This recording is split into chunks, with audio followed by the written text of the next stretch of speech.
Well, I'm Jay Shuster. I'm a production designer at Pixar Animation Studios in Emeryville, California, and I've just finished production designing on Cars 3. I actually split duties on this film with Bill Cohn, who production designed environments, and so I was responsible for production designing the characters for the film. And a production designer at their base level of responsibility is running an art department during the entire course of the making of this film.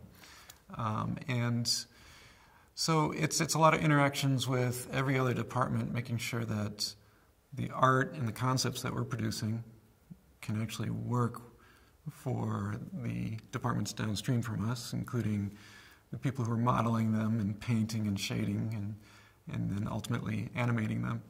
So it's quite a responsibility. You need to understand a lot about the production pipeline. As well, you need to understand about budgeting and scheduling and kind of the paperwork side of filmmaking, which really kind of can be boiled down to understanding what your artists are capable of.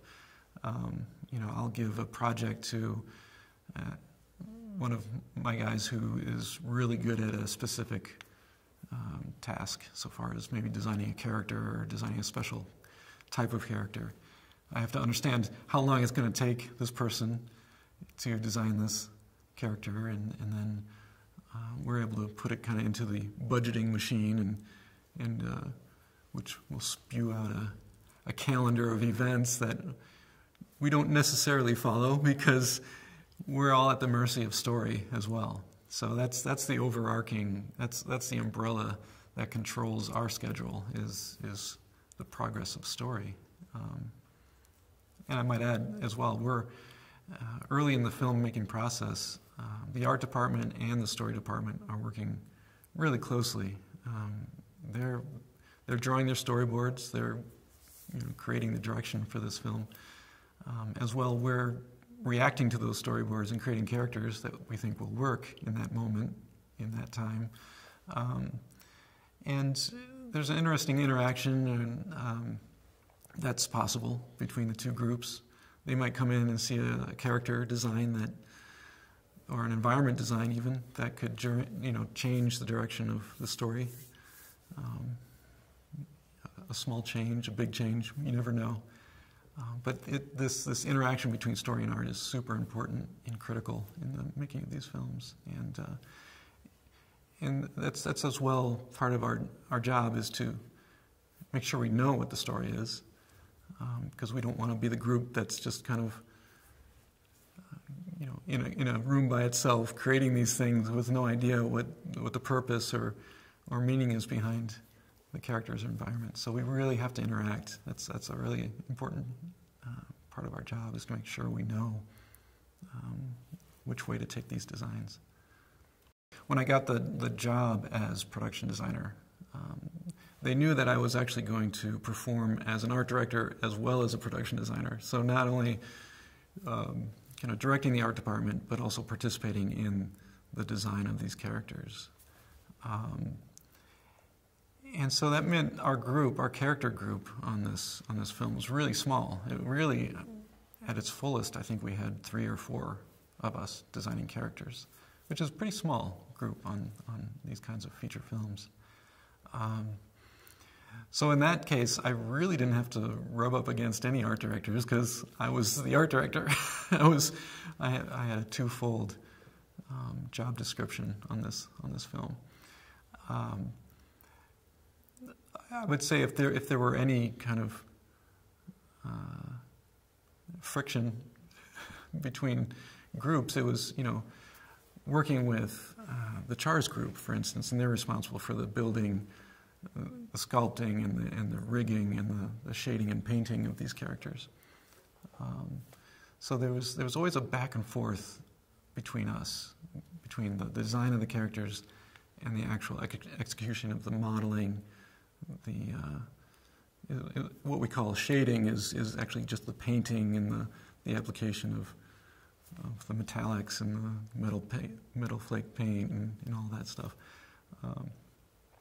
And then also there's interaction between our group and animation as well, because if there's a kind of a visually distracting or visually unpleasing way that these characters are moving, we have to work with our friends in technical, in these CHARS groups, to adjust and maybe re-rig a control on a character so that whatever that unsightly movement or shape shift in this model, we can smooth that over or change it or make our friends in animation happier with these controls that we put on these characters.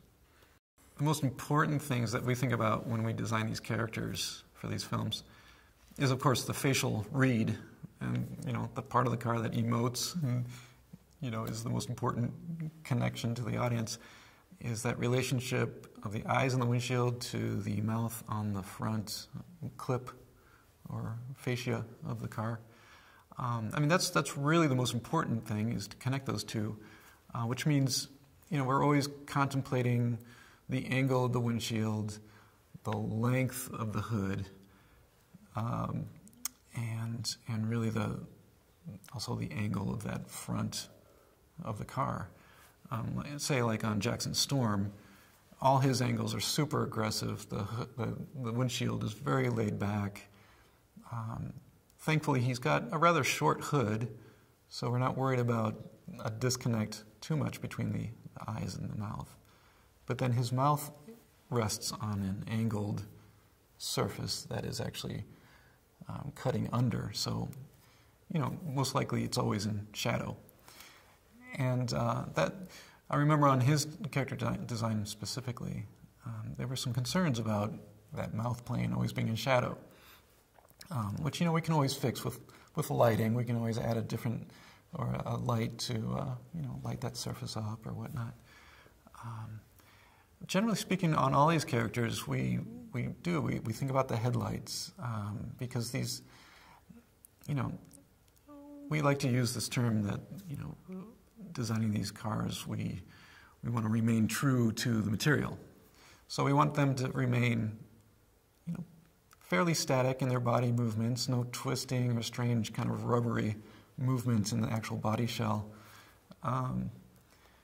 But it doesn't mean that the animators aren't going to use controls like that. We do give them controls for, some movement in there, because it can be really, really subtle and really effective when used correctly.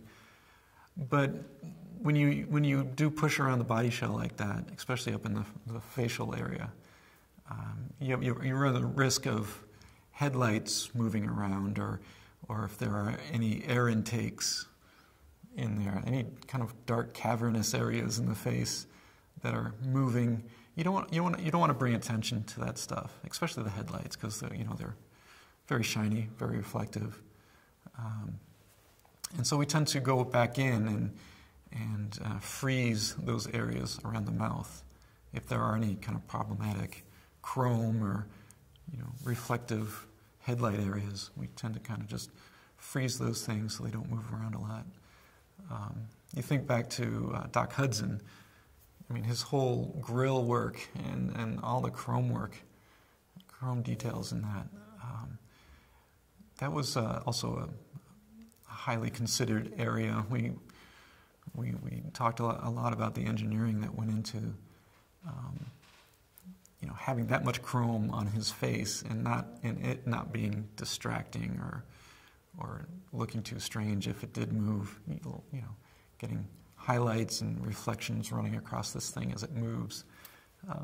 So we actually played with the shading treatments on these surfaces. Like we dialed down the reflection, dialed down the contrast, and as we would with an older character like that, the chrome is more pitted and more matte finish anyway because of the age of the car. So there are things that we did to kind of work around these problematic areas.